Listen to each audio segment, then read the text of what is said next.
Hi, my name is Kristen McGee and I'm here with health.com.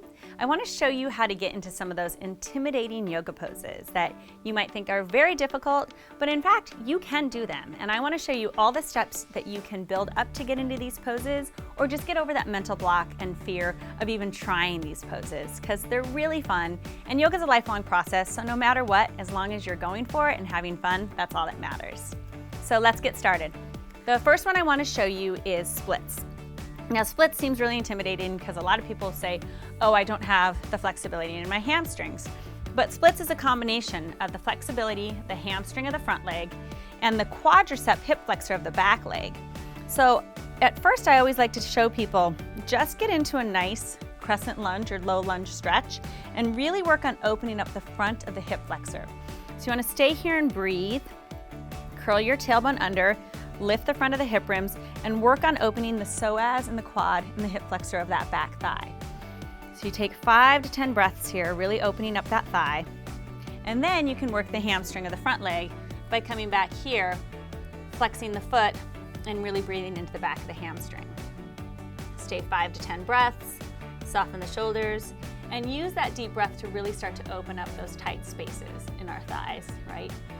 And then we're gonna grab some blocks. And I'll show you what's so great about the blocks and props is that they really give us a nice aid for trickier poses. So you can take your blocks and you can start with them really at a high level. Tuck your back toes under. You're still in this lunge-like position and you're working the front of that back thigh open. And then you can start to slide that front foot forward. So here I am keeping my blocks by my hips because you want to keep the hips forward facing, the shoulders down and back, and really extend that back leg, stretch that leg straight, and then let it go, and you'll go deeper into the pose. So again, a lot of it is the opening in the front of that back leg.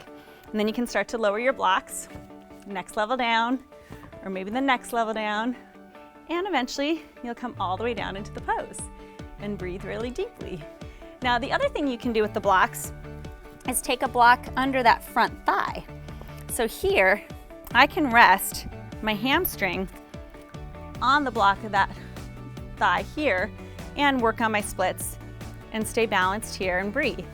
So it's a really fun pose to start to work on. It's great for opening up the entire body. And again, you have those options with the blocks. So have fun with the splits.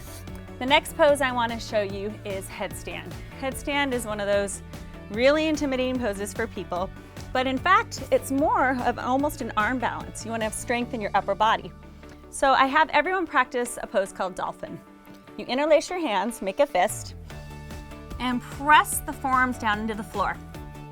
Tuck your toes under and come into a downward dog on your forearms. Use your abdominals, keep them nice and held, shoulders down away from the ears, and then roll forward towards a forearm plank, and then push back towards your dog. Inhale forward, exhale back. Inhale forward, exhale back, inhale forward, exhale back, 2 more, inhale forward, exhale back, inhale forward, exhale back. And then just rest for a second on your hips, on your heels. So that's Dolphin Pose. I call them little yogi push-ups. And I used to do 15 to 20 every day as I was building up arm strength and upper body strength, because you don't really want all the weight to be on your head and neck anyways. You really want to make that strong base of your arms.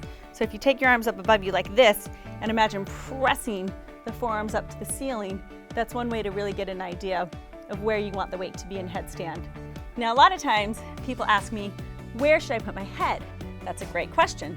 So take your thumb, put it between your eyebrow, and stretch your hand. Wherever your index finger touches is the top of your head, the crown of your head. And that's the spot that you want on the floor. So we'll make that same position, forearms down. I like to always, you don't want your hands flat against your head. You almost want to keep a little tennis ball between the palms and really press the wrists so your head comes between the wrists.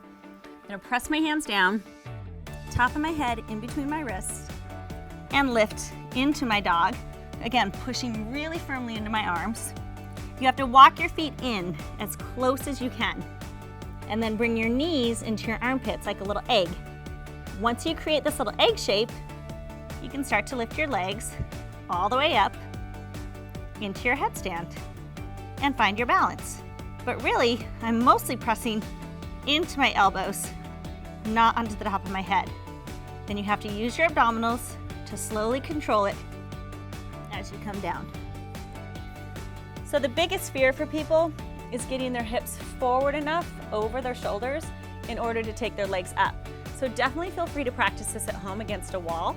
And when you start to come into that egg shape, find the back of your hips against the wall and then walk your feet up the wall. And then you'll be able to eventually do a headstand by lifting both legs straight, using the abdominals. Lifting up and lowering down. So headstand is actually one of my personal favorites, and once you get the hang of it, you'll love it. Now crow. Crow is similar to that little egg shape that I just showed you in headstand. You really want to suck your knees up into your armpits. I often tell people to stand on a block because the secret to crow is getting your knees high enough into your armpits. And a lot of times people don't have that hip opening or flexibility. So if I get up on a block, my knees come right into my armpits a lot easier. And it's like a ball in a mitt. So you're forming a baseball with your knees and the armpit is the mitt. So shove that ball right into the mitt and it makes a perfect fit. So if my knees rest in my armpits and I plant my hands down, all I have to do is work on lifting my feet and balancing in my crow.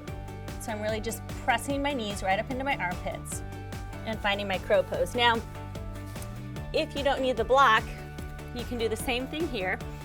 Bend your knees. Just try and get your knees up really high, because once your knees are here on your elbows, it's so much harder to balance. You really want the knee to fit in the armpit for your crow. Now, I'll also tell people you want to make sure your hips are open. I'll tell them to put a crash pad or a yoga blanket in front of them in case they feel nervous about tipping forward. So you've got your splits, your headstand, your crow pose. Now I want to show you a back bend. Back bends, again, are another pose that really are uplifting. They're antidepressants, they feel amazing. But for some people, if you have back issues, definitely check with your doctor first. Make sure it's okay for you to do this. But what we'll work on is finding the strength in the lower body, right? So again, I'll tell people, take a block, squeeze it between your inner thighs, really find your midline, hug the inner thighs around the block, press the feet firmly into the floor.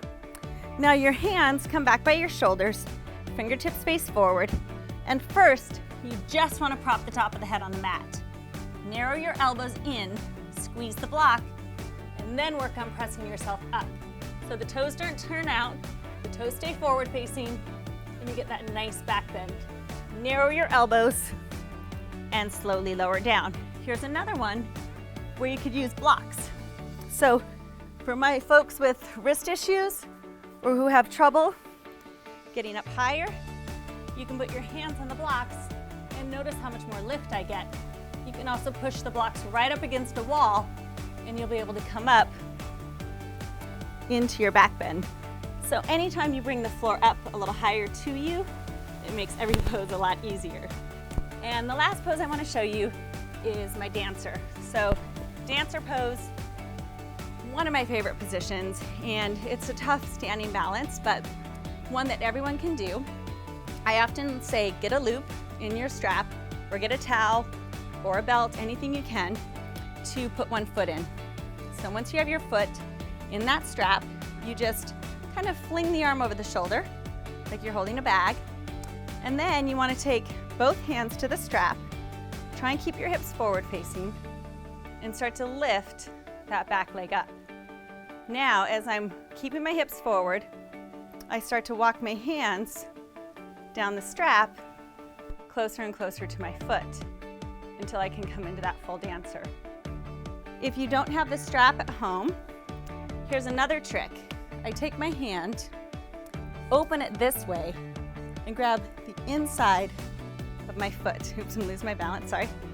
Grab the inside of my foot, and then I flip my arm around and bring the foot up into the dancer. You can let that foot go. So I really encourage you to try these poses at home. I know they seem a little intimidating. Feel free to use the props. take your time, have fun, and for more fitness tips like these, join me at health.com.